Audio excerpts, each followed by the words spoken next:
সাহাবী তিনিও মাঝে মাঝে চিন্তা করতেন, আল্লাহর নবী যে সমস্ত মুনাফিকদের আলামতের কথা বলেছেন, আল্লাহর নবী যে সমস্ত মুনাফিকদের তালিকা দিয়েছিলেন, ওমর রাদিয়াল্লাহু তাআলা আনহু মাঝে মধ্যে জিজ্ঞেস করতেন, ভাই দেখো তো তোমার তালিকায় আমি ওমরের নামটাও আছে নাকি।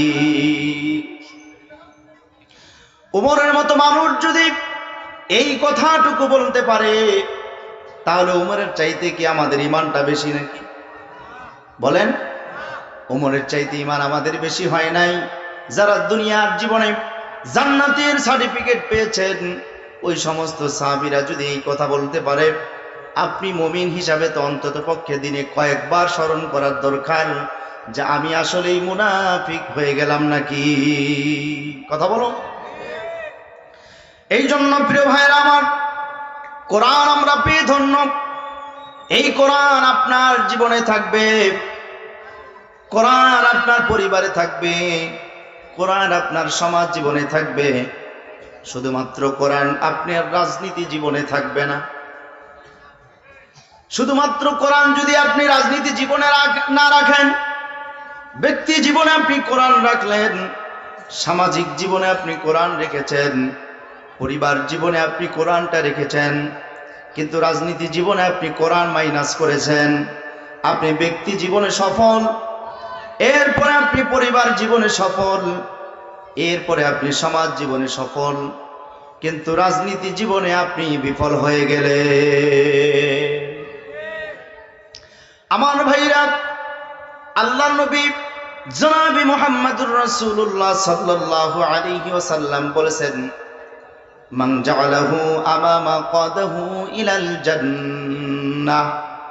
দুনিয়ার কোন মানুষ যদি কোরআনটাকে সামনে রাখতে পারে, তার মানে কোরআনটাকে ইমাম বানাতে পারে, আপনার জীবনে যত কাজ করবেন, সমস্ত কাজ করার আগে যদি আপনি কোরআনটাকে রাখেন, রাজনীতি করবেন যদি আপনি কোরআনটাকে সামনে রাখেন, আল্লাহর নবী বলেছেন কোরআন তাকে সুপারিশ করে করে জান্নাতে পৌঁছায় দিবে। বলেন সুবহানাল্লাহ। আমার ভাইরা, আল্লাহর নবী কোরআনটাকে সামনে রাখতে বলেছেন, আমিও তো কোরআনটাকে সামনে রাখলাম, এটাই কি রাখা? কিন্তু না, আপনার জীবনে প্রতিটা মুহূর্তে প্রতিটা জায়গায় কোরআনটাকে সামনে রাখা লাগবে। তার মানে কোরআনের বিধানটাকে আপনাকে বাস্তবায়ন করা লাগবে।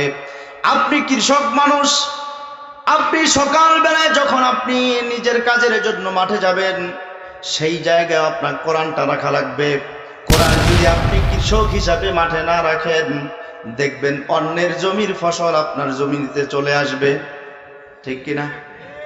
কোরআন যদি আপনি সামনে না রাখেন, আইলটা আপনি সোজা করতে যাবেন, এই আইলটাকে আপনি ছাঁটাই করতে যাবেন, এরপরও আপনার মনে একটু ধারণা চলে আসবে, একটু কোদালটা বেশি করে কেটে নেই, জমিনটা যেন 2 ইঞ্চি বেড়ে যায়। এই ধরনের কাজ নুল্লা পাড়ায় মনে হয় না? চুপ করে আছেন যে। এই ধরনের কাজ যদি হয়, বুঝতে হবে সেখানে কোরআন নাই। কোরআন যাদের মধ্যে আছে, প্রকৃত কোরআন যারা লালন করে, তারা তো এই কাজটি কখনোই করতে পারে না। কথা বলুন ঠিক কিনা?